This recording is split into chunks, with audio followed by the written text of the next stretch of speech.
Over the last 100 years, the Federal Reserve has created bubbles and burst them, enslaved us with debt, and destroyed our purchasing power through inflation. Yes, it's been a wonderful lie for the bankers.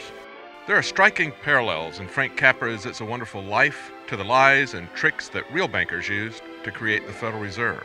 Human nature doesn't change, and the greedy elite of 1913 and 2013 look and act a lot like Potter, the banker in the movie. And many Americans are left like George Bailey, staring into the abyss as their dreams collapse and they face financial ruin. Do we live in a country that looks a lot more like Pottersville than Bedford Falls? What does Frank Capra's film show us about how we got here and how we can get out? When the Federal Reserve was created 2 days before Christmas 100 years ago, it was a culmination of 6 years of fraud, fear, and manipulation. I've never really seen one, but that's got all the earmarks of being a run. The Panic of 1907 was used to shape public support for the Fed. The panic was triggered by rumors that 2 major banks were about to become insolvent, just as we see in the movie. George, there is a rumor around town that you've closed your doors. Is that true? I am going all out to help in this crisis. I have just guaranteed the bank sufficient funds to meet their needs. They will close up for a week and then reopen. Just took over the bank. I may lose a fortune, but I am willing to guarantee your people too. Just tell them to bring their shares over here, and I will pay 50 cents on the dollar. Oh, you never miss a trick, do you, Potter? Unfortunately, J.P. Morgan got away with the deception and was able to shut down competitors and snapped up assets at fire sale prices. Take during the Depression, for instance. You and I were the only ones that kept our heads. You saved the building and loan. I saved all the rest. Yes, well, most people say you stole all the rest. The envious ones say that, George. The suckers. Charles Lindbergh Sr. warned people at the time of the creation of the Federal Reserve that it would not stop boom and bust cycles, but would actually create them in order to benefit its private owners. Here's what he said. To cause high prices, all the Federal Reserve Board will do will be to lower the rediscount rate, producing an expansion of credit and a rising stock market. Then, when businessmen are adjusted to these conditions, it can check prosperity in mid-career by arbitrarily raising the rate of interest. It can cause a pendulum of a rising and falling market to swing gently back and forth, or cause violent fluctuations by a greater rate variation. And in either case, it will possess inside information as to the financial conditions and advanced knowledge of the coming change, either up or down. This is the strangest, most dangerous advantage ever placed in the hands of a special privileged class by any government that ever existed. The system is private, conducted for the sole purpose of obtaining the greatest possible profits from the use of other people's money. They know in advance when to create panics to their advantage, and they know when to stop panic. Inflation and deflation work equally well for them when they control the finance. As we see in the movie, not all lending institutions have the same motivations. Now, you take this loan here to Ernie Bishop. You know, that fellow that sits around all day on his brains in his taxi, you know. I happen to know the bank turned down this loan, but he comes here, and we're building him a house worth $5,000. Why? Well, I handled that, Mr. Potter. You have all the papers there, his salary, insurance. I can personally vouch for his character. Friend of yours? Yes, sir. You see, if you shoot pool with some employee here, you can come and borrow money. What does that get us? A discontented, lazy rabble instead of a thrifty working class. As a former FDIC chair said, all too often the large banks use their models and their algorithms, and if you don't fit in their boxes, you don't get the loan. And Dodd-Frank legislation is tying the hands of small lenders, shutting out buyers and shutting down lenders. Today there are fewer lenders than at any time the government has kept records. 10,000 banks disappeared between 1984 and 2011. This town needs this measly one-horse institution, if only to have some place where people can come without crawling to Potter. Come on. In the movie, George gets to see what happens to the small town if Potter didn't have competition from credit unions and smaller lenders. If it hadn't been for you... Yeah, if it hadn't been for me, everybody'd be a lot better off. My wife and my kids and my friends. I mean, look, little fella, why you go off and haunt somebody else? Yeah, so you still think killing yourself would make everyone feel happier, eh? Oh, I don't know. I guess you're right.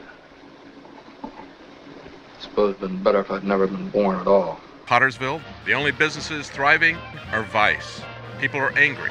The town is filled with signs like, "Keep moving, keep off the grass." Bert the cop actually shoots at George when he's running away and is no threat to anyone. Stand back!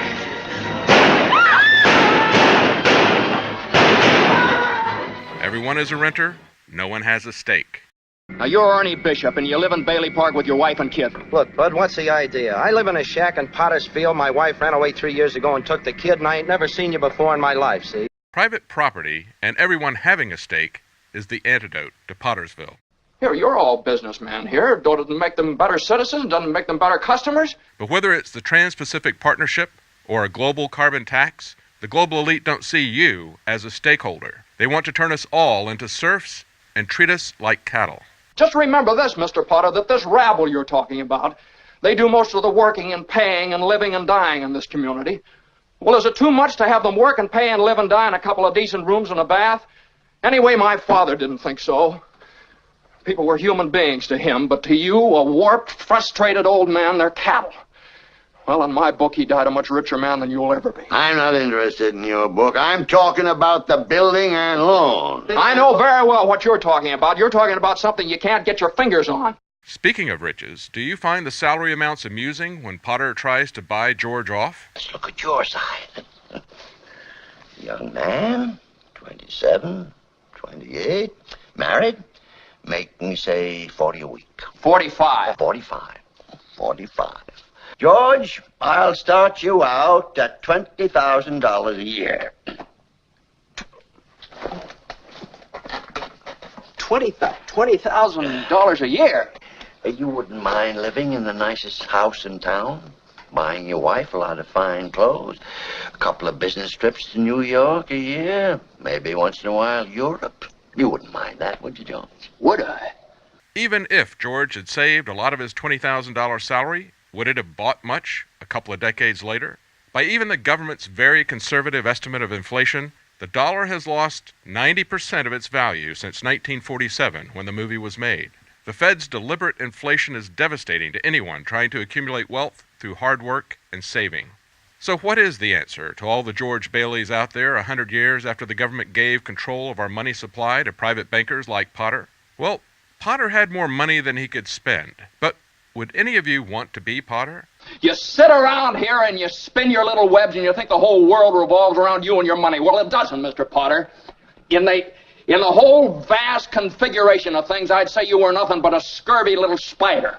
George Bailey finally sees how rich his own life is, as he sees the fruits of relationship, honesty, and compassion. Hey! Merry Christmas, Mr. Potter! Happy New Year to you! In jail. Go on home, they're waiting for you. And if the public can awaken to the lies of the Federal Reserve, if it could even be audited, Well, hello, Mr. Bank Examiner.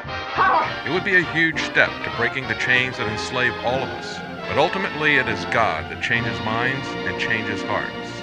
God hates oppression, and we can and should confidently pray that He will stop it. I owe everything to George Bailey. Help him, dear Father. Joseph, Jesus, and Mary, help my friend, Mr. Bailey. Help my son George tonight. He never thinks about himself, God. That's why he's in trouble. George is a good guy. Give him a break, God. I love him, dear Lord. Watch over him tonight. Please, God, something's the matter with Daddy. Please bring Daddy back. Dear Father in heaven, I'm not a praying man, but if you're up there and you can hear me, show me the way.